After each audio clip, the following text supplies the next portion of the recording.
गीता अध्याय नंबर 17 के श्लोक 23 में कहा कि ओम तत्सत इति निर्देश है ब्रह्मणा समर्थ है।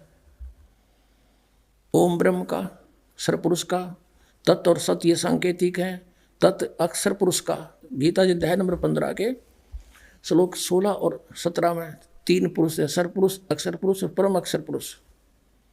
और यहाँ 17वें अध्याय के 23वें श्लोक में इन्हीं के मंत्र बताए। ओम तत्सत, तत्सत सांकेतिक कोड दास बता सकता है, अन्य नहीं कोई बता सकता। और दास से सुनकर कोई और बांटे तो बांटे जाओ, वो अधिकारी नहीं है। उससे बनवाया हुआ पासपोर्ट फिर वहां पकड़े जाओगे, वो भी पटेगा और आप भी, जो उससे नाम ले लेगा। तो वो सार नाम है, जिसको सत बोला है वो सार नाम है। और सार नाम फिर सतलोक में ले जाएगा, वहाँ सथाई स्थान हमें दिलवाएगा, फॉर एवर के लिए सुखी होंगे। सतलोक में परमात्मा साकार है, वहाँ पर हंस आत्मा भी सभी सृष्टि एज इट इज, तो उसकी नकल कर रखी है काल ने यहाँ पर भी। ये तो बनावटी खिलौने बना रखे हैं। और वहाँ कभी नाश नहीं होता जीव का, शरीर इतना बढ़िया मिलता है, कभी बुढ़ापा नहीं आता। ऐसे परिवार होगा आपका आगे अभी, और बाद में खोल लेंगे विशेष भेद, अभी इतना ही काफ़ी आपको। अब ये बताते हैं, फिर उसके बाद त्रिकुटी से फिर आगे चलेंगे। 10वां द्वार अटला रहे सारे के सारे, 12वें द्वार में जाके सतलोक है। ये देखिएगा, इनका थोड़ा सा ज्ञान और झलक दिखाते हैं। ये केवणी इसके साथ 5 नाम के जाप करने वाले से। ये है सार्वचन राधा स्वामी वार्तिक। ये कहाँ से छपी है ये दिखाते बड़े। प्रकाशक हैं जगदीश चंद्र सेठी, सेक्रेटरी राधा स्वामी सत्संग व्यास, डेरा बाबा जयमल सिंह, पंजाब में। और ये कहाँ से छपी है? Printed in India by Lakshmi offset printer Delhi. ये मुद्रक है लक्ष्मी ऑफसेट प्रिंटर दिल्ली से। इसकी भूमिका में कंसेप्ट क्लियर हो जाता है। सार वचन राधा स्वामी वार्तिक, हजूर स्वामी जी महाराज के वचनों का संग्रह। ये वचन सत्संगों तथा अन्य चर्चाओं के दौरान सत्संगियों ने नोट किए थे। स्वामी जी महाराज कौन है इनका ये देखिए। स्वामी जी महाराज का शुभ नाम सेठ शिवदयाल सिंह जी था। दास दूस को है इनके आसपास भी। और आपने 15 अगस्त 1818 में आगरा में जन्म लिया था। आपके पिताजी का नाम सेठ दिलवाली सिंह जी था तथा माता जी का नाम महामाया जी था। आपके पूर्वज पंजाब के रहने वाले थे तथा घर में गुरु ग्रंथ साहिब का पाठ किया जाता था। आपके माता पिता हाथरस के प्रसिद्ध संत तुलसी साहिब के भगत थे। स्वामी जी महाराज ने भी तुलसी साहिब की काफ़ी संगति की थी। इस शिवदयाल ने भी ये वचन तुलसी साहिब के सुन रखे थे, हाथरस वाले के। और बचपन से स्वामी जी महाराज का रुझान अध्यात्म की ओर था। यह पहले से पुण्यकर्मी प्राणी था, फिर इसने और हठ योग किया। आपने एक कमरे में बैठकर 17 वर्ष सुरत शब्द योग का अभ्यास किया। अब यहाँ ये इसके ऊपर हम आगे चलते हैं। ये ज्ञान जो आप पढ़ने जा रहे हैं ये इसका है, शिवदयाल जी का। अब देखो, ये देखो यहाँ क्या लिखा है। ये 13 पृष्ठ पे है। ये खुलासा उनके सत्संग का खुलासा है शिवदयाल जी के। यहाँ देखो, यहाँ से अब एक वचन, प्रथम वचन हम पढ़ेंगे दफा वाला।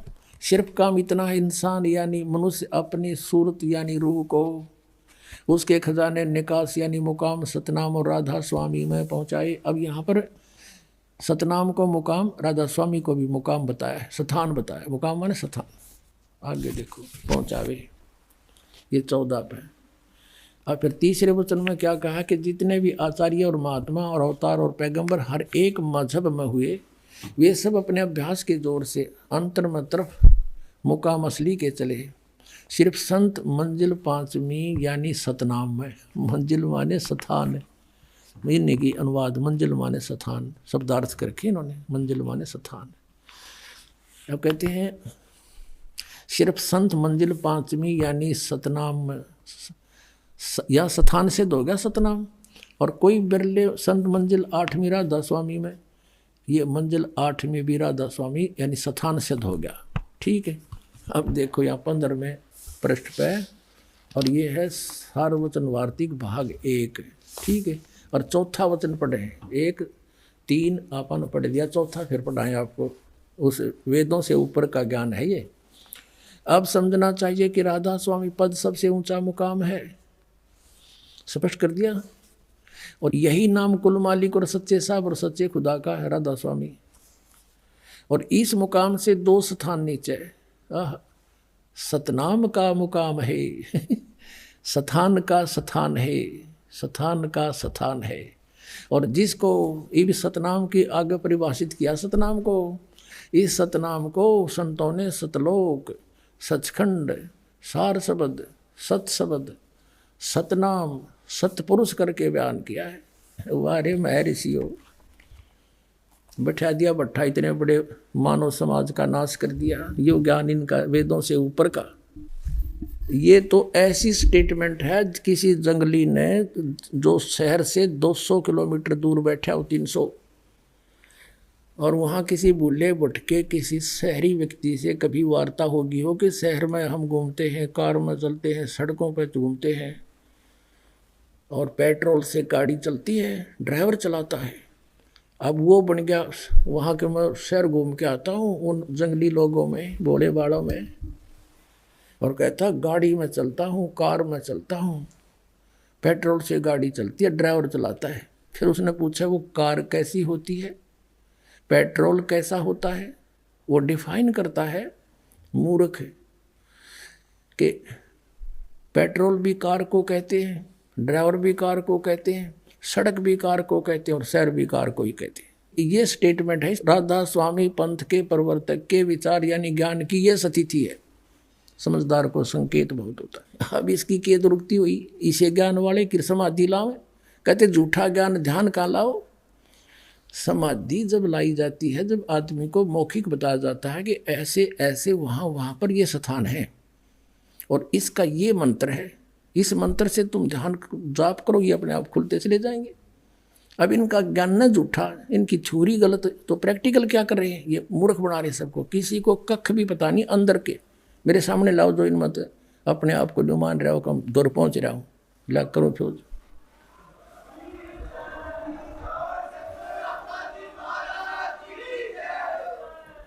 अब उसकी के दुर्गति हुई शिवदयाल जी की, तो अन्य की समझ लेना यह होगी इन 5 नाम के जापाड़ा की।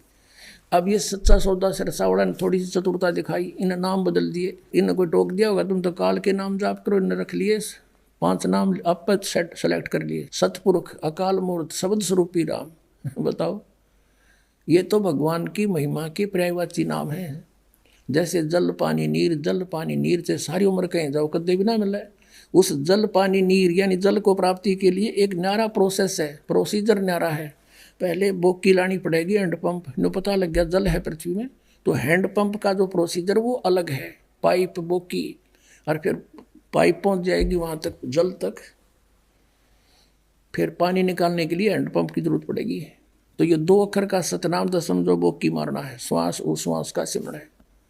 और जब बोकी पहुंच जाएगी जल तक, सार नाम फिर यानी हैंडपम्प है, ऊपर मशीन बांधी जाएगी, वो हैंडपम्प की भी ऐसे प्रैक्टिस करनी है तभी मिलेगा जल। तो 2 अक्षर का नाम की भी जाप है, सतनाम का श्वास उश्वास से, और सार नाम उस आदि नाम का भी जाप है। और ये नौको अग्गो जाके मिलेंगे हमारे बादशाह पार ब्रह्म है, शिवदयाल ने मिल गए, भूत बना बैठा वो क्यों बोला है। देखो ये है जीवन चरित्र स्वामी जी महाराज का। इसके लेखक हैं लाला प्रताप सिंह सेठ। ये कौन है प्रताप सिंह, ये शिवदयाल जी यानी राधा स्वामी पंथ के प्रवर्तक के छोटे भाई, इसको चाचा साहब भी कहते थे। प्रकाशक राधा स्वामी ट्रस्ट, स्वामी बाग आगरा। ये कहाँ से छपा है ये देखो, ये है वो परम धनी परु मजूर शिवदयाल जी जिसको राधा स्वामी का है। ये कर लो दर्शन सारे। परम पुरुष पूर्ण धनी हजूर स्वामी जी महाराज, राधा स्वामी ट्रस्ट, स्वामी बाग आगरा से प्रकाशित है, कतिगढ़ से। मुद्रक अर्पण पेंट्री, राधा स्वामी चैम्बर, भालेद रोड, आनंद। अब इसमें क्या था कि इनका कोई गुरु नहीं था, इन्हें डींग मारे रखे कि वो तो पूर्ण धनी थे, इन गुरु की क्या जरूरत थी। और परमात्मा कहते हैं गुरु बिन माला फेरते और गुरु बिन देते दान, गुरु बिन दोनों निष्फल हैं, चाहे पूछो वेद पुराण। ये 28 पृष्ठ पे स्वामी जी महाराज का कोई गुरु नहीं था, शिवजाल जी का, और न किसी से उन्होंने परमार्थ का उपदेश लिया था। अब 78 पृष्ठ पर आते हैं और वचन इनका 71 पढ़ते हैं। 78 पर 71 वचन है। ये गीता के से वचन है इनके। ये आज तक 150 वर्ष से कति प्रिंटेड वेल एंड गुड। अब बुक्की जी का जो कि शिब्बो जी की छोटी बहन थी, थोड़ा सा हाल लिखा जाता है। यह शिब्बो जी से कुछ अरसे बाद स्वामी जी महाराज के चरणों में आई थी। जब इन्होंने कुछ दिन सत्संग किया और वचन स्वामी जी महाराज के सुने तो वे वचन हृदय में समा गए। तब इनके प्रेम की हालत अजीब थी। जब स्वामी जी महाराज वचन या अर्थ पोथियों का करते तब इनकी आंखें सुर्ख हो अंगारा सी हो जाती थी। इसमें पहले भी भूत थे बुक्की में। यह स्थिति भूत वाले व्यक्ति की होती है, जिसमें प्रेत बाधाएं होती हैं और आंसू बार बार टपकते रहते थे और बहुत देर तक यानी घंटों उन वचनों का नशा बना रहता था। वह भूत गिर रहता उस बुक्की ने। पहले भी भूत थे और फिर शिवदयाल जी भी उसमें प्रवेश हो गया। फिर जब स्वामी जी महाराज यानी शिवदयाल जी कथा से फुर्सत पाकर हुक्का पीते थे या कसर रही थी परम धनी की, हुक्का भी पीते थे। कबीर साहब कहते हैं भांग तमाकू छोतरा आफू और शराब, कबीर कौन करे बंदगी ये तो करें खराब है। ये तमाकू सेवन करते थे और अभ्यास का रस लेते थे या कथा करने बैठते थे तो बुक्की जी महाराज के चरणों का अंगूठा मुंह में रखे हुए घंटों चरणामृत का रस लेती थी। और जब कोई मत्था टेकने वास्ते हटाना चाहता तो वे चरण नहीं छोड़ना चाहती थी। तब मत्था टेकने वाले से कह दिया जाता था कि तुम दूसरे चरण पर मत्था टेक लो, उस प्यासी को मत हटाओ। और ये राधा स्वामी वाले ने कहे हैं परम संत की ये पहचान होती है, वो मत्था ना टेकवाता, चरण नहीं छुआता। और ये थारा परम धनी भी छुआ हुआ चरण मत्था टेकवाता है। और वह बयान किया करती थी कि मुझे इसमें ऐसा रस आता है जैसे कोई दूध पीता है। उनके भजन का ये हाल था कि 8-9 घंटे रोज भोजन किया करती, बेहोश होकर पड़ जाती। इनको स्वामी जी महाराज के दर्शनों का पूरा आधार हो गया था और सूरत भी ऊंचे देश में पहुंचती थी। इन्हें बता कौन से देश में जाएगी, मूर्ख बना रहे। शिवदयाल ना मेरा सतनाम के सांग से जब स्वामी जी महाराज अंतर ध्यान हुए तब बुक्की जी की यह कैफियत हुई कि दिन रात बेहोश पड़ी रहती थी और 2-2 दिन हाजात जरूरी को भी दरफा करने नहीं जाती थी, फ्रेश होने भी नहीं जाती थी और सूरत स्वामी जी महाराज के चरणों में लगी रहती थी। अब 80 पृष्ठ पर करीब 1.5 महीने यह हाल रहा। तब सबको खौफ हुआ कि शायद इनकी देह छूट जावे बुक्की की। तब स्वामी जी महाराज ने इनको दर्शन दिए और फरमाया कि जिस तरह तुम सेवा पेशतर किया करती थी उसी तरह करो। अब वो भूत बन के आ गया और बुक्की में बढ़ गया। बोला फिर उसी रोज से बुक्की जी भोग भी तैयार करती और मेरी पन्नी गली के मकान पर पहले दस्तूर के माफिक पलंग बिछाती, हुक्का भरती थी। वह पलंग अब भी तक बिछा रहता है। गरज की जिस तरह से की पेशतर सेवा किया करती थी, अंतर ध्यान और मरण तो पहला उसकी सेवा करती थी, वो हुक्का पिया करता, रोटी खाता था उसी पलंग पर बैठ के। उसी तरह से कुल काम करने लगी और स्वामी जी महाराज उनको ध्यान के समय में प्रगट दर्शन देते थे और कुल सेवा उसी तरह कबूल फरमाते थे जैसा कि अंतर ध्यान होने से पेशतर किया करते थे, पहले करते थे। फिर समझो कि फिर 1.5 महीने उसकी देही टूटने की तो ऊपर यम के दूता ने फिर वो पटक दिया तरह भूत बना के। फिर आ गया बुक्की में। कहते उस दिन बाद से बुक्की भोग तैयार करती थी, फिर पन्ने वाले गले में मकान पहले की दूसरी पलंग बिछाती, हुक्का भरती, वह रोटी बना के और हुक्का भर कर पलंग पर बैठ कर खाता हो। उसमें बुक्की में बैठ कर शिवदयाल जी पलंग बिछाती, वो पलंग अभी तक बिछा रहता है। गरज की जिस तरह से पेशतर सेवा किया करती, मरण तो पहले उसकी सेवा करती थी, वो रोटी खाता पलंग पर बैठ कर हुक्का पिया करता, उसी तरह से कुल काम करने लगी। और स्वामी जी महाराज उनको ध्यान के समय में प्रकट दर्शन देते थे और कुल सेवा उसी तरह फरमाते थे। वो कापिया करता, पलंग पर बैठ कर रोटी खाया करता, बुक्की में खावा था रोटी, फिर बुक्की में कापी हुआ था, पहुंच गया सचखंड। अब देखो बुक्की जी को महाराज उनके आखिरी दम तक प्रकट रहे, जितना हुआ उन्हें गेला ले गया वो मरी जब तक उसके अंदर रहा भूत। यहाँ तक कि जिस किसी को जब कोई बात स्वामी जी महाराज से अर्ज करनी होती थी तो बुक्की जी के जरिए दरियाफ्त किया करते थे। बुक्की जी में इंटरनेट लग गया, फिर जो साजा वो खोल ले, फिर उसने इनकी अकल देखो, इन पर पत्थर पड़ गए, काल ने पत्थर डाल दिए, इतना ना समझाए भूत आके बोल रहा इसमें सचखंड यो है कि तो बुक्की में यानी बुक्की जी अभ्यास के समय स्वामी जी महाराज को प्रकट करके हम कलाम हुआ करती थी। ये इनकी अपनी बकवाद है। इस नियाजम मंद को लेखक शिवदयाल जी का छोटा भाई प्रताप सिंह कह रहा है कि मुझको भी जब कभी भीड़ के समय में घबराहट होती थी, कोई ऐसी आपत्ति आ जाती थी तो किसी तरह से अकल काम नहीं देती थी, तब बुक्की जी के जरिए से स्वामी जी महाराज का हुक्म लिया करता था, इंटरनेट खोल लिया करता जाके, और फिर उसमें भूत बोलिया करता बुक्की में, और जैसा हुक्म होता था उसी के मुआफिक बंदा कारबंद होता था। और इसी तरह राय साहब ने भी, ये तो राधा स्वामी का अलग से चमटा काटा सालेग्राम राय साहब ने, कहते उसने भी मौज की थी बुक्की जी के जरिए, उसने भी इंटरनेट खोला था 2-4 बार और हुक्म हासिल किए थे। अरे थारा गजब, इतनी अकल काम नहीं करती तुम्हारी, ये भूत बोल रहे छोरी में अन्य हो गया, परम धनी हो गया पार, तुम भी से हो गए। एक भक्त बता रहा था कि जी मेरा काका जो है चाचा, वो राधा स्वामी से 20-25 वर्ष से उपदेशी था, और वो हुक्का बीड़ी खूब पिया करता और चूरमे का ज़्यादा शौकीन था, चूरमा बनवा के खाया करता था। उसकी मृत्यु होगी, फिर वो अपनी पुत्र वधू में आकर बोलने लग गया, छोरी की बहू में, लड़के की पत्नी में। वह बेहोश हो जा, आंख लाल हो जा उसकी, और उठे जब नो कहा मैं तुम्हारा चाचा हूँ और चूरमा बनाओ बीड़ी पियाओ। अब वो चूरमा बनाते, चूरमा खा के नो कहा बीड़ी दो, वह बीड़ी पीती, फिर वह उसमें बैठा बहुत बीड़ी पिया।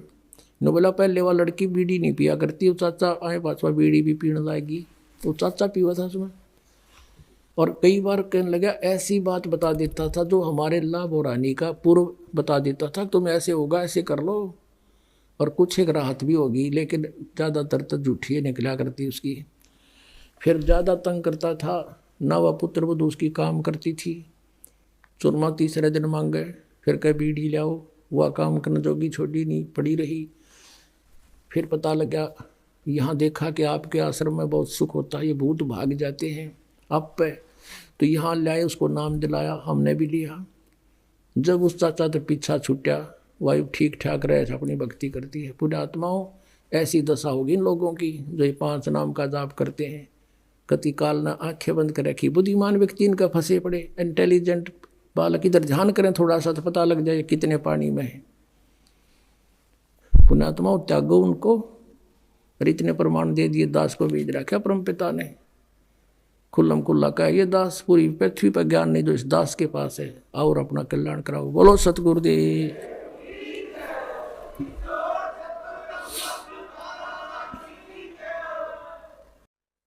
परमपिता परमात्मा पूर्ण ब्रह्म सर्व सृष्टि रचनहार, हम सभी आत्माओं के जनक, सर्व सुखदाई पापनाशक,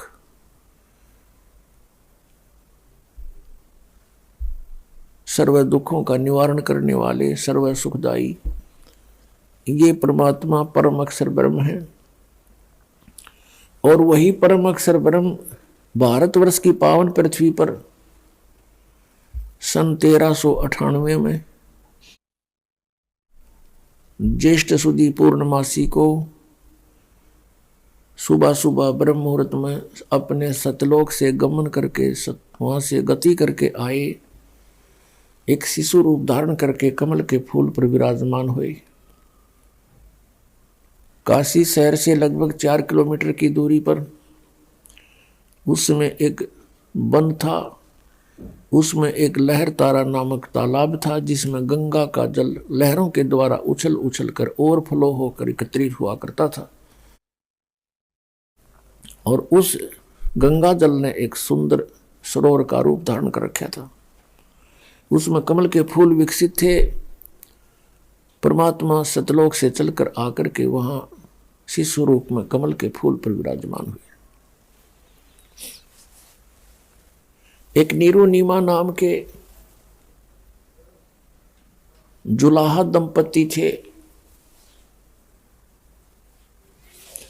वो निसंतान थे। वो उसी जन्म में ब्राह्मण ब्राह्मणी का जन्म था, लेकिन उनको मुसलमान बना दिया गया था। पहले वो अपना कथा करके रोजी रोटी किया करते थे, फिर वो उनका वो बंद हो गया था उनका रोजगार। फिर उन्होंने दुल्हे का कार्य शुरू कर दिया था। उस कार्य को करते भी उन्होंने 20-30 वर्ष हो चुके थे।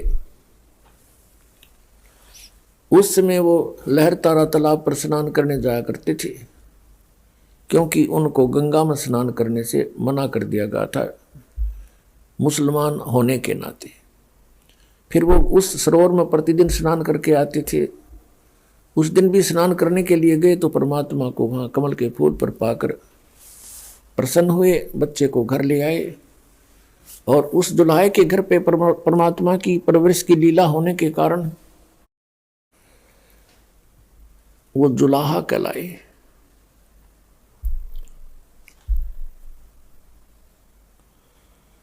परमेश्वर स्वयं आकर के अपना ज्ञान बताते हैं और कहते हैं कि अवगत से चल आए, कोई मेरा भेद मरम नहीं पाए। मात पिता मेरे कछु नाही, ना मेरे घर दासी, और जुल्हे का सुत आन कहाया, जगत करे मेरी हंसी। परमात्मा ने बताया मेरा कोई माता पिता नहीं है और ना ही मैंने कोई विवाह किया था। मेरे घर पर पत्नी नहीं थी। और जुलाहे का पुत्र आन कहाया, यो जगत करे मेरी हंसी। उपहास करता है मेरा दानक दानक कह के।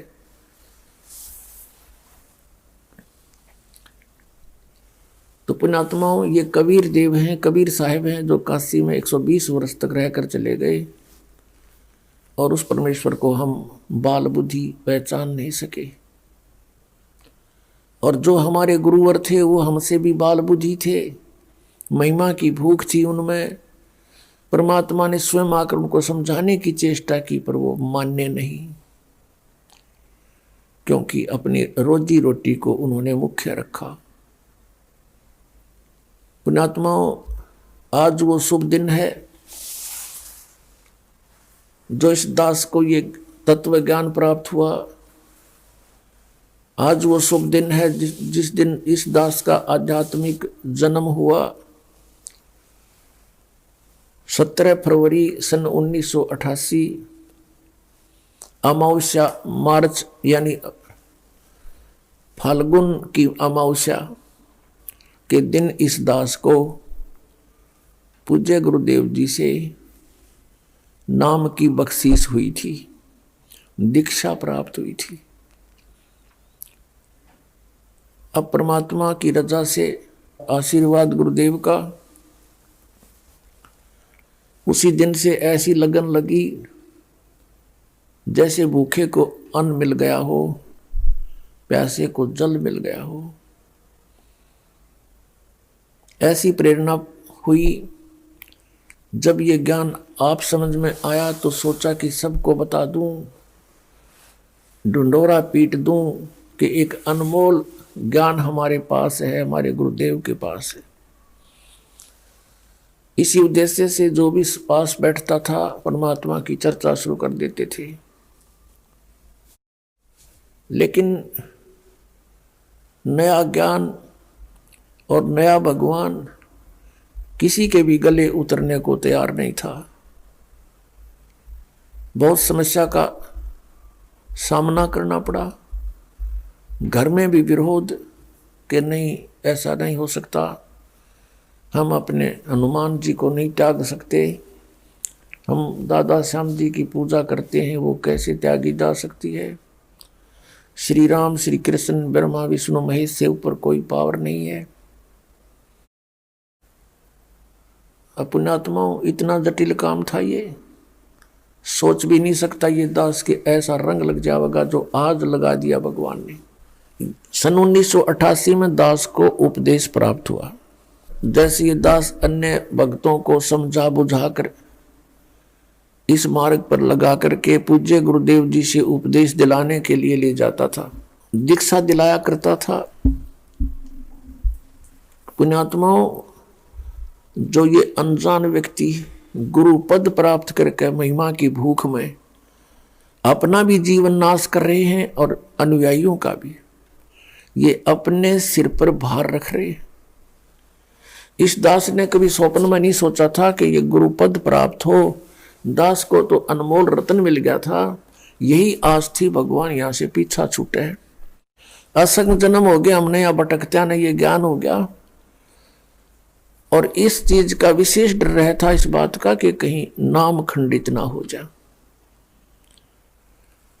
परमात्मा की वाणी में है कि जैसे माता गर्भ को रख यतन बना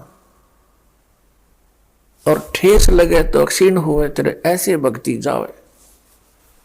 जैसे बहन बेटी माई को गर्भ रहा हो, फिर वो कितनी चिंतित होती है कि कहीं मेरे लाल के, मेरी बेटी के जो पेट में पल रहा बच्चा है उसको कोई ऐसी ठेस ना लग जा, ऐसी कोई दबाव ना पड़ जा जिससे ये खराब हो जाए। रात्रि के समय भी वो करवट लेते समय भी चिंतित रहती है कहीं बालक पर दाब ना आ जाए,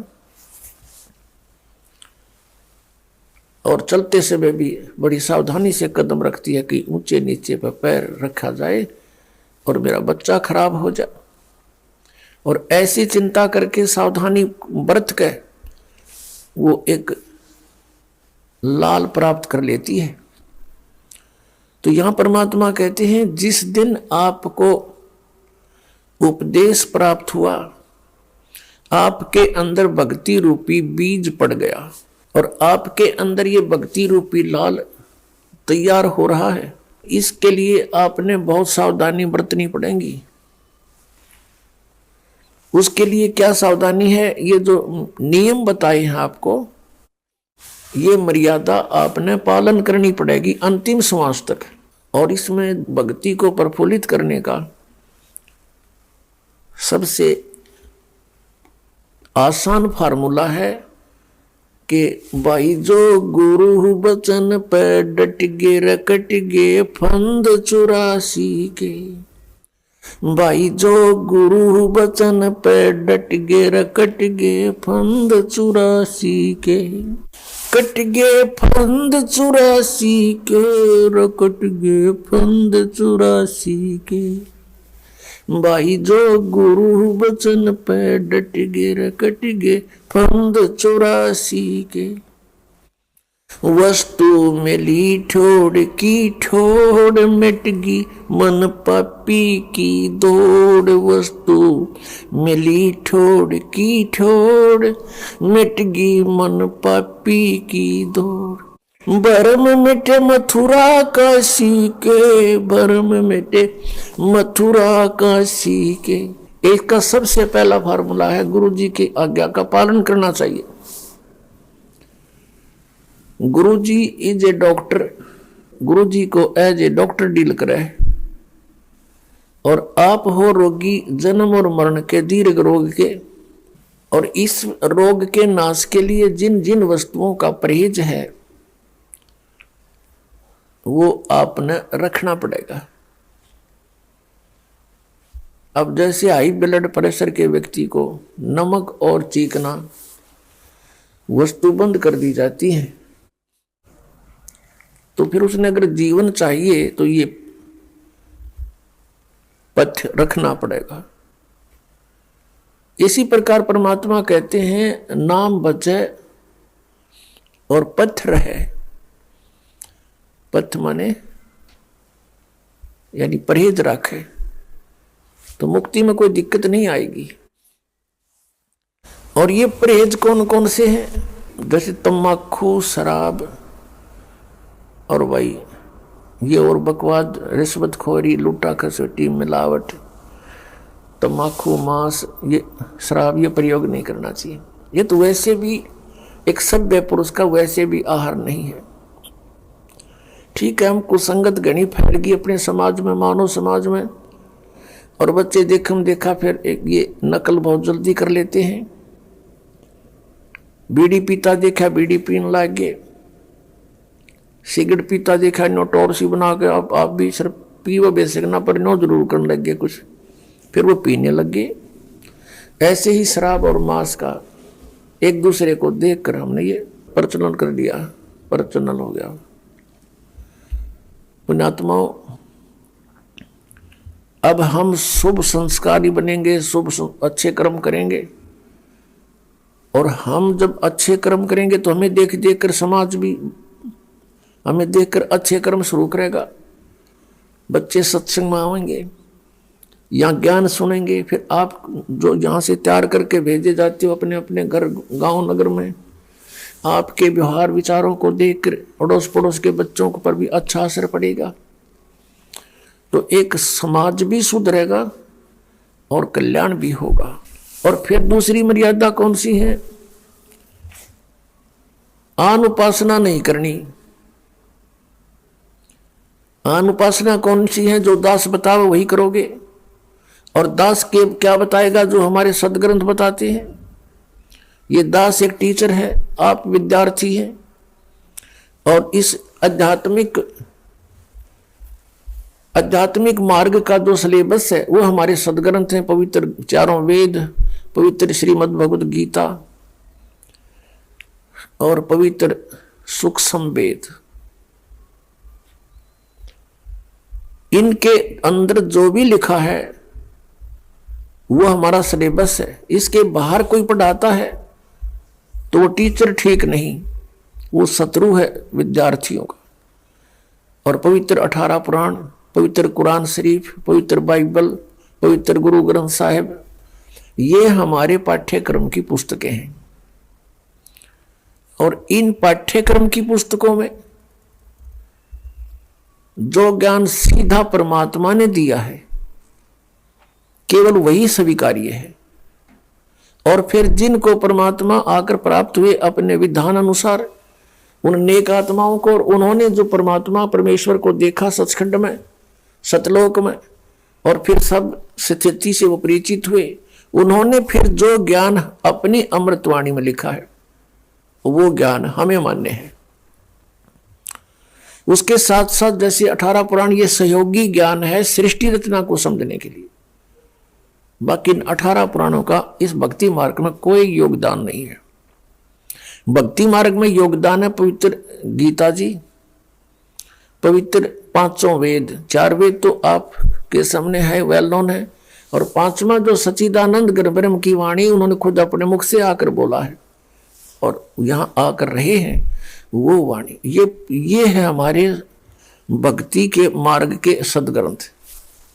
इसके अतिरिक्त जैसे पुराण है, कुरान है, और जैसे कुरान शरीफ में जो ज्ञान दिया है ब्रह्म ने हजरत मोहम्मद जी को सीधा, वो ज्ञान बिल्कुल सही है। उसके अतिरिक्त किसी फरिश्ते ने प्रवेश करके बोला है तो फरिश्ते की आदेश हमें स्वीकार्य नहीं, केवल परमात्मा का जो ज्ञान है वही हमें स्वीकार्य है। जैसे पुराणों के अंदर ब्रह्मा जी ने अपना अनुभव, कुछ वेदों का ज्ञान मिक्स, और कुछ पूर्ण परमात्मा ने आके जो उसे डिस्कस की थी वो ज्ञान ले लिया थोड़ा सा, तो वो ज्ञान कंप्लीट ना स्वीकार किया कबीर परमेश्वर वाला। अपना अनुभव, वेदों को जैसा उसने समझा वो ज्ञान मिला करके वेद, ये पुराणों का ज्ञान सुना दिया। फिर ब्रह्मा जी से सुने हुए ज्ञान को फिर अन्य ऋषि महर्षियों ने कुछ ब्रह्मा जी वाला ज्ञान, कुछ अपनी खिचड़ी बनाई, और फिर आगे अलग पुराण की रचना कर दी। इस तरह ये 18 विभाग हो गए। वैसे ये एक ही ज्ञान है, एक बोध कहलाता है। तो भक्ति मार्ग के अंदर साधना के लिए पवित्र वेद ही सफिशिएंट है, पवित्र गीता जी। और पवित्र पांचवा वेद सुख संवेद, और वो पवित्र वाणी जो सदग्रंथ, जो महापुरुषों ने परमात्मा को जाना, परमात्मा का साक्षात्कार हुआ, सतलोक को देखा, उनका जो विधि उन्होंने अपनाई भक्ति की, वही हमने अपनानी पड़ेगी, और तभी हम इस भक्ति मार्ग में सफल होंगे। इसके अतिरिक्त वे ऑफ वर्शिप यानी पूजा की विधि हमने पुराणों से नहीं लेनी है, हमने और किसी से नहीं ग्रहण करनी है, केवल वेदों से ग्रहण करनी है। तो श्रीमद् भगवत गीता में गीता का ज्ञान कौन दे रहा है? ये ब्रह्म सरपुरुष श्री कृष्ण जी में प्रवेश करके, और वो कह रहा 8वें अध्याय के 13वें श्लोक में कि ओम इति एकाक्षरम ब्रह्म विवहारण माम अनुस्मरण ये परियाति तदम देहम सयाति परमाम गतिम। मुझ ब्रह्म का केवल एक ओम नाम है, बस, और कुछ नहीं। और इसको उच्चारण करके सिमरण करता हुआ शरीर त्याग कर जाता हुआ, यानी अंतिम सांस तक इसका सिमरण करता है तो मेरे वाली परम गति को प्राप्त होता है, सयाति परमाम गतिम। अब ओम नाम से कौन सी गति मिलेगी? ब्रह्मलोक। और ब्रह्मलोक में गए हुए प्राणी भी जन्म मृत्यु माते हैं। गीता ज्ञानदाता कहता है कि अर्जुन 4 अध्याय के 5 और 9 में, दूसरे अध्याय के 12 में, 10वें अध्याय के दूसरे श्लोक में कि अर्जुन तेरे और मेरे बहुत जन्म हो चुके हैं, तू नहीं जानता मैं जानता हूं। गीता ज्ञानदाता ब्रह्म है, ये ब्रह्मलोक में रहता है, लेकिन गुप्त रहता है। उसके ब्रह्मलोक में इसने क्या गलती, क्या जुल्म कर रखा है? धोखा देने के लिए नकली सतलोक, नकली अलखलोक और नकली अगम और अकय लोक बना रखे। इसको मालूम था कि कहीं इनको सच्चाई का पता चल जाए, ये भाग जाए यहां से, और स्वयं रहता है गुप्त, और वहां गुप्त स्थान से आकाशवाणी कर देता है।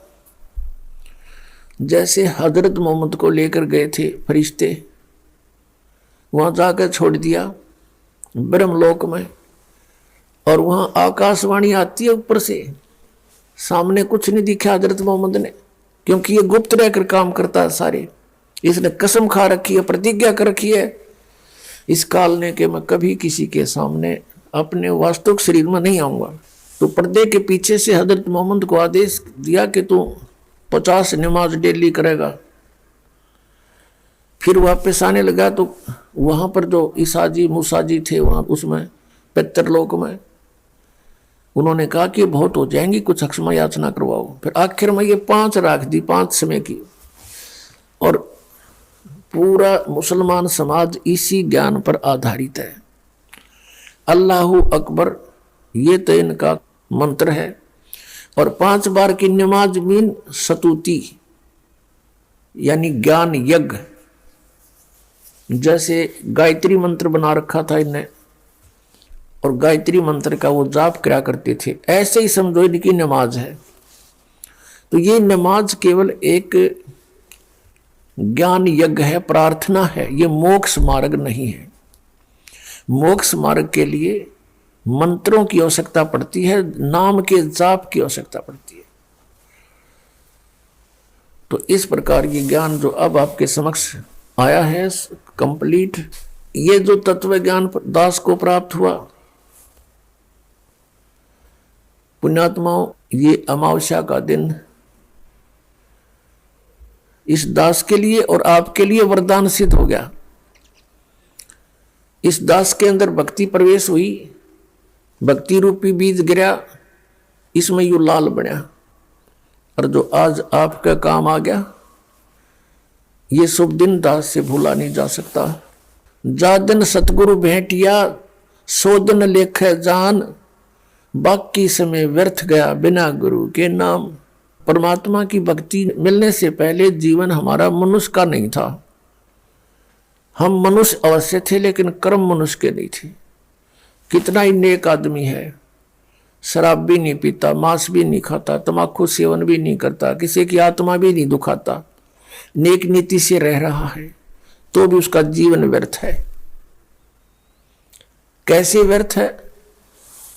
अब जैसे एक व्यक्ति बहुत पाप कर रहा है, शराब भी पीता है, मांस भी खाता है, और भी अत्याचार करता है। अब वो अपने पाप इकट्ठे कर रहा है, और जो बिल्कुल नेक नीति से रह रहा है वो पापों से तो बचा है, और दोनों का जीवन व्यर्थ है। कैसे है? जैसे किसान 1 एकड़ जमीन को और खूब अच्छी तरह संवार के उसने बा के और उसको सब घास रहित करके और छोड़ दे, उसमें बोए कुछ नहीं, उसमें कुछ भी ना बीजे, और साथ में दूसरी एकड़ में ना उसको संवारा है ना उसको बाया है, उसमें घास फूस अड़ंगा पड़ा है, तो वो संवारा हुआ भी जिसमें बीज नहीं डाला और ना संवारा हुआ भी दोनों यूजलेस एक जैसे है। उस संवरे सामरा के काम आया था, उसमें बीज ना बोया था। तो इसी प्रकार जो नेक आत्माएं हैं वो भी अपना जीवन व्यर्थ करेंगी।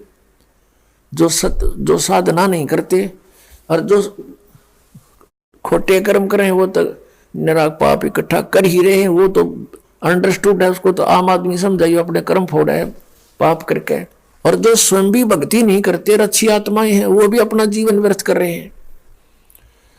इस जन्म में तो वो ना पाप करा, अगले जन्म में मनमाना करा कि नाइजीरिया में पैदा कर दे उस अच्छी आत्मा को जो भक्ति नहीं कर रहा, और वहां फिर जन्मते मांस खान लगेगा।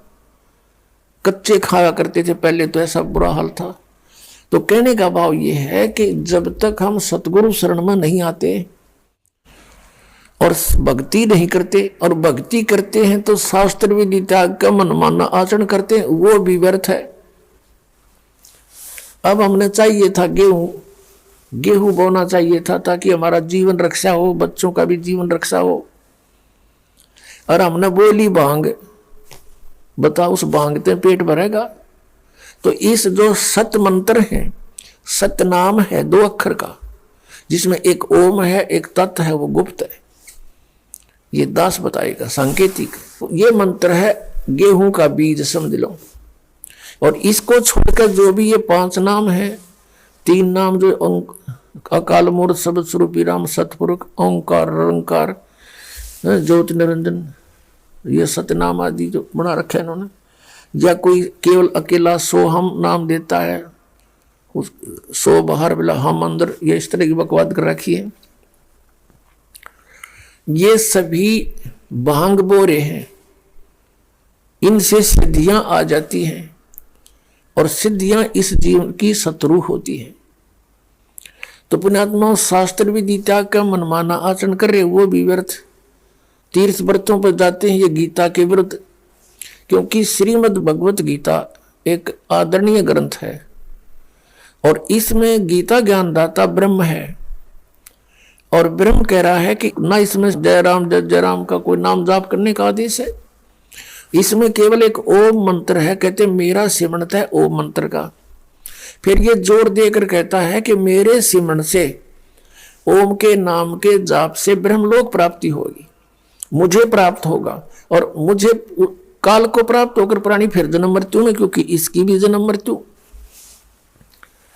इसलिए 7वें अध्याय के 18वें श्लोक में अपने गति को भी अनुत्तम यानी घटिया कहा है। इसलिए इसने कहा कि तू 18वें अध्याय के 62वें श्लोक में, 15वें अध्याय के 4थे श्लोक में, कि तत्वदर्शी संत की प्राप्ति के पश्चात परमेश्वर के उस परम पद की खोज करनी चाहिए जहां जाने के बाद साधक फिर लौट कर वापस गया था।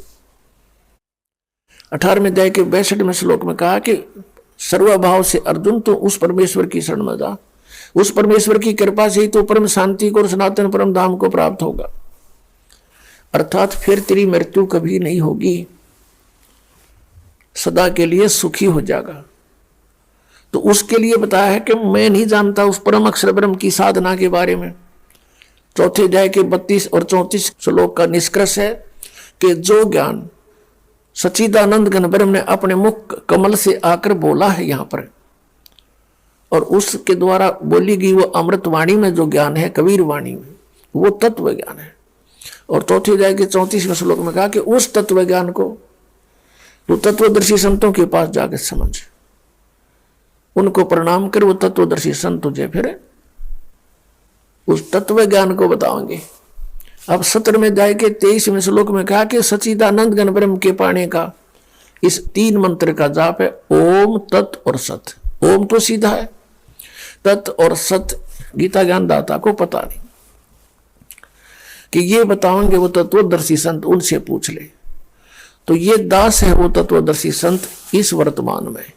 आपको कब ये बात विश्वास होगा इस दास की, वो आपके भाग्य पर निर्भर करता है, परमात्मा की रजा पर निर्भर करता है। सचमुच मान लेना इस पृथ्वी पर 21 ब्रह्मांड में ये ज्ञान और ये समाधान इस दास के अतिरिक्त किसी के पास नहीं है। तो ये पवित्र श्रीमद् भगवत गीता में केवल एक यू नाम है, ये 3 मंत्र का जाप है ओम और तत्, ये सतनाम है, ये 2 अक्षर का सतनाम है। और जैसे ओम सरपुरुष का, तत् ये अक्षर पुरुष का, और सत है परम अक्षर पुरुष का। 3 परमात्मा है, 3 पुरुष है और 3 ही इनके मंत्र हैं। ऐसे ही आदरणीय गरीबदास साहिब जी को परमेश्वर मिले, सचखंड को लेकर गए गांव छुड़ानी जिला झज्जर वाले को, क्योंकि गरीबदास कई हो लिए। इस काल ने धोखा देने के लिए गरीबदास नाम के कई और संत सुप्रसिद्ध कर दिए। ये गरीबदास जी, आदरणीय गरीबदास जी गांव छुड़ानी जिला झज्जर हरियाणा के अंदर एक किसान परिवार में जन्म हुआ था। उनको 10 वर्ष की आयु में परमात्मा सचखंड से चलकर, सतलोक से चलकर आए थे एक जिंदा महात्मा के रूप में, और फिर उनको ऊपर लेकर गए थे। सब सतीथि से परिचित करा के, सब ब्रह्मंडों से परिचित करा के, अपने सामर्थ्य से परिचित करा के वापस छोड़ा था।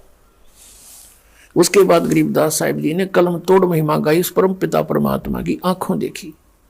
गरीबदास जी ने कहा कि हम देखा सो साच है और सकल प्रपंच। उनकी वाणी में यही मंत्र लिखे हैं। आदरणीय नानक साहिब जी को परमात्मा मिले थे बेई नदी पर, उनको फिर अंतर्ध्यान करके सचखंड में लेकर गए थे। वहां के उपस्थित व्यक्तियों ने जान लिया था कि नानक जी दरिया में डूब गए, छलांग लगाई थी स्नान के लिए, बाहर नहीं आए। खोजते रहे जाल डाल डाल कर, कुछ नहीं पाया था। फिर अपने आप तीसरे दिन प्रकट हो गए थे। उसके बाद काशी में आकर देखा, सचखंड में जो देखा था परमात्मा पूर्ण ब्रह्म सतपुरुष अकाल मूर्त, वो काशी में जुलाई का काम करता हुआ देखा। जब कहा था फाई सूरत मुल्क की वेश ए ठगवाड़ा ठगी देश खरा सियाणा बहुता बार, देखो ये दानक रूप रहा करतार। अब फिर उस नानक साहब की किसी ने नहीं मानी, पूरा हिंदू समाज विरोधी हो गया उनका। उनके पिताजी ने भी विरोध कर दिया उन पांडवों के कहने से कि आपके घर में ये के नास्तिक पैदा हो गया। ब्रह्मा विष्णु महेश से ऊपर भगवान बताता है ये आपका पुत्र। नानक जी के पिताजी को उन पांडवों ने इंजेक्शन लगा दिए, वो भी उनके साथ विरोध करने लगा। तू के पैदा हो गया हमारे, तू क्या बोल रहा है, तेरी अकल मारी गई। नोना बेरा अकल अलू ने दीखते ये सर्व अकल के मूल, और सदा रटे हरि नाम को ये झूले अनंत झूल। नानक जी उनकी कैसे माने, आंखों देख रहे, सारा समाज एक तरफ, अकेले नानक साहिब जी एक तरफ, नहीं माने और सफल हुए। परमात्मा कहते हैं लोक लाज ना कीजिए निर्भय हो रही है, ये मन संतों दीजिए तो गोविंद पाइए। अब परमात्मा ने उस समय कह दिया था इन पुण्यात्माओं के तुम अपना कल्याण कराओ, ये सतनाम दे दिया, इसका जाप करो और इसको आगे किसी को मत बताना, ये रहम करना मेरे पे। भगवान ने प्रार्थना की थी, क्योंकि उस समय तो गुरु रूप में विराजमान थे और एज ए मैन ट्रीट करते थे। और कहा था, धर्मदास जी से कहा था, प्रत्येक से ऐसे ही कहा है, लेकिन धर्मदास जी की लिखी हुई लिपिबद्ध हमें मिल गई। प्रत्येक संत को जिसको अच्छी आत्माओं को मिले हैं उनसे यही प्रतिज्ञा कराई है कि अभी इस मंत्र का राज मत बताना, इसको गुप्त रखना, लिख दो अपनी वाणी में, लेकिन किसी को आगे जाप करने को देना नहीं। अब ये ना समझना कि नानक साहिब जी या गरीबदास साहिब जी या अन्य संत जो इनको मालिक मिले वो हमारे शत्रु नहीं थे, वो हमारे मित्र थे। यदि वो उस समय रहम करके और मालिक की आज्ञा की अवहेलना कर देते और ये मंत्र बता देते सिख समाज को या हिंदू समाज को जैसे भी, तो आज क्या होता, ये काल के दूत आए हुए हैं राधा स्वामी पंथ में जितने भी, और धन धन सतगुरु वाला में यह थी तो अच्छी आत्मा भगवान की प्यारी, लेकिन फंस गए ये काल के दूतां के। और इनके हाथ में गुरु ग्रंथ साहब में लिखी हुई, क्योंकि गुरु ग्रंथ साहब वेल नोन था, गरीबदास जी की वाणी फिर बाद में 250 वर्ष के बाद लिखी गई थी, इसको ये इतनी सुप्रसिद्ध नहीं हो पाई थी। तो उसमें ये 2 मंत्र का नाम होता सतनाम। तो आज ये राधा स्वामी वाले भी यही नाम देते हैं, और आज हम डिफरेंस नहीं बता सकते थे कि ये गलत नाम दे रहे हैं, क्योंकि और ये अधिकारी है नहीं, क्योंकि इनका गुरु नहीं था। इनके जो हेड ऑफ द डिपार्टमेंट है, राधा स्वामी पंथ का जो प्रवर्तक है, उसका कोई गुरु नहीं था। तो सारा निराधार पंथ खड़ा हुआ है, और अधिकारी बिना यू नाम अगर कोई देता और लेता है तो यूजलेस है। एक छोटी सी बात है, एक चालक लाइसेंस, ड्राइविंग लाइसेंस है, इसको भी एक डुप्लीकेट को बनाता है, यू भी यूजलेस है। और हमने पासपोर्ट बनवाना सतलोक जान का, या कोई पासपोर्ट नकली बना देता है, वो भी यूजलेस। दोनों की सजा होगी, बनाने वाले की और बनवाने वाले की। तो पुण्यात्माओं, ये अधिकारी थे नहीं, और इनको ये भेद पता लग जाता तो ये भी नाम देते और दुनिया इन इकट्ठी करे ली थी। तो अब इन जो पुण्यात्मा वहां फंस गए, अब उनको पता चलेगा हम गलत दिशा में जा रहे हैं, और जरा सी भी अकल भगवान ने इनको दी होगी तो तुरंत छोड़ाओगे उनको और अपना कल्याण ईब कराएंगे, क्योंकि भगवान के बच्चे हैं। तो परमेश्वर ने कहा था धर्मदास तो लाख दुहाई, और ये मूल ज्ञान की ते बार ना जाई।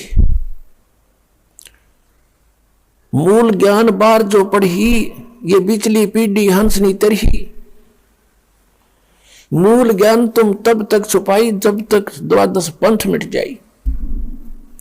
कहा कि तुम इस ज्ञान को, मूल ज्ञान को, सार नाम को छुपा के रखना, और सतनाम को भी तुम जाप करना, पर आगे प्रदान मत करना। परमेश्वर कहते हैं सोहम शब्द हम जग में लाए, सार शब्द हमने गुप्त छुपाए। नामा छिपा ओम तारी, पीछे सोहम भेद बिचारी, सार शब्द पाया जद लोई, आवागमन बहुर ना हुई। अकेले सोहम नाम को भी कुछ एक न परमात्मा कबीर जी की वाणी से ले लिया, और हल्दी की गांठ से पंसारी बन गए, और सोहम नाम देते हैं। वो अधिकारी भी नहीं है, और सोहम से, अकेले सोहम से मोक्ष भी नहीं हो सकता। कबीर साहब ने कहते हैं सोहम सोहम जप मरे, व्यर्था जन्म गवाया। सोहम ऊपर और है सत सुकृत एक नाम, सोहम के ऊपर और है सार नाम। परमात्मा कहते हैं जब तक सार नाम नहीं मिलेगा ये सोहम का जाप भी व्यर्थ।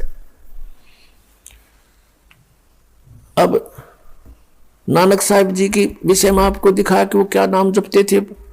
उनकी जन्म साखी में उनके सबसे निकटतम सिख यानी शिष्य बालाजी के द्वारा लिखा हुआ कि वो यही मंत्र जाप करते थे, सतनाम का जो 2 अक्षर का है। और मर्दाना ने भी नकल कर ली थी, जबकि मर्दाना को नानक साहब ने कह दिया था कि तुम वाहे गुरु जाप करो और समुद्र पर आओ मेरे पीछे पीछे तुम। अब उसने, मर्दाना ने सोची गुरु जी भी तो सतनाम के 2 अक्षर का जाप करते हुए जा रहे हैं, तो भी कर ले। वो फिर डूबने को लगा जब नानक साहब ने कहा कि मर्दाना ऐसा ना कर, आज्ञा का पालन करो, नहीं तो ऐसी हालत हो जाएगी तुम्हारी। तो ये एक झटका देना था, और वो लिखना भी था। वो मंत्र लिख दिया मंत्र वाणी में, लेकिन आगे चल के सिख समाज के जो मुखिया थे यानी आने वाले गुरु थे, उन्होंने फिर इस बात को मद्देनजर रखा कि मर्दाना ने एक दिन ये सतनाम जाप किया था, वो डूब गया होता, गुरु जी का आदेश है इसको जाप मत कर, तो उसने फिर छोड़ दिया। तो वो वाणी ही छोड़ दी उन बुद्धिमान सिख धर्म के गुरुओं ने कि कहीं आने वाले समय में गुरु ग्रंथ साहब में ये लिपिबद्ध हो जावे और कोई बच्चा गलती से इसका जाप ना कर ले, गुरु जी का आदेश नहीं है। वो वाणियां छोड़ दी, लेकिन फिर भी अकेला जो सोहम शब्द उसमें है उससे कोई लाभ नहीं होना, और वो इन्होंने किसी ने जाप भी नहीं किया। तो वाहे गुरु करते रहे। अब वाहे गुरु कौन है ये भी बताएंगे अभी आपको। अब इसलिए कहा था, अब वो जो बची हुई वाणी थी परमात्मा ने फिर दया करी, क्योंकि यह कहते हैं ना एती दगा काल की समाई, फिर भी तत्बिंदु की टेक रह जाई। प्रेरणा की मालिक ने किसी पुण्यात्मा सिख को, उसने वो बची हुई वाणियों को अलग से कलेक्ट किया उसको प्राण संगली नामक एक छोटी सी पुस्तक बना दी और वो पटियाला हाउस में आज भी विद्यमान है। उसको दास ने पढ़ा, उसमें क्लियर लिखा ये दोनों मंत्र के नामों में नाम ये सतनाम है। सभी नाम, सैकड़ों नाम है, हजारों नाम है, इनमें ये मंत्र है असली। तो पुण्यात्माओं, अब ये कोई न सोचा भी नानक साहब जी ने ऐसा क्यों किया, सिख समाज को ये मंत्र क्यों नहीं दिया, ये तो इनका जीवन नष्ट हो गया। नहीं, उन्होंने जो वाहे गुरु मंत्र दिया, जैसे नाम तो बहुत है और जैसे उन्होंने एक मर्यादा बनाई कि अभी पाठ करो वाणी का और भंडारे करो, ये यज्ञ थी, ये एक ज्ञान यज्ञ, एक धर्म यज्ञ, इन्होंने ये शुरू करवा दी। अब पुण्यात्माओं, जैसे डॉक्टर कई बार गया हुआ होता है और कोई इमरजेंसी में मरीज आ जाता है तो डॉक्टर से कंपाउंडर पूछते हैं जी क्या करें हम, वो कहता है तुम ग्लूकोज लगा दो, मैं आता हूं, तब तक चिंता मत करो, ग्लूकोज लगा दो। तो वो ग्लूकोज लगा देते हैं डॉक्टर के आने तक। तो उससे वो मरता नहीं, जीव नष्ट नहीं होता शरीर उसका, लेकिन उस ग्लूकोज से रोग नहीं घटता। अब ऑपरेशन तो डॉक्टर आके करेगा। तो उस दिन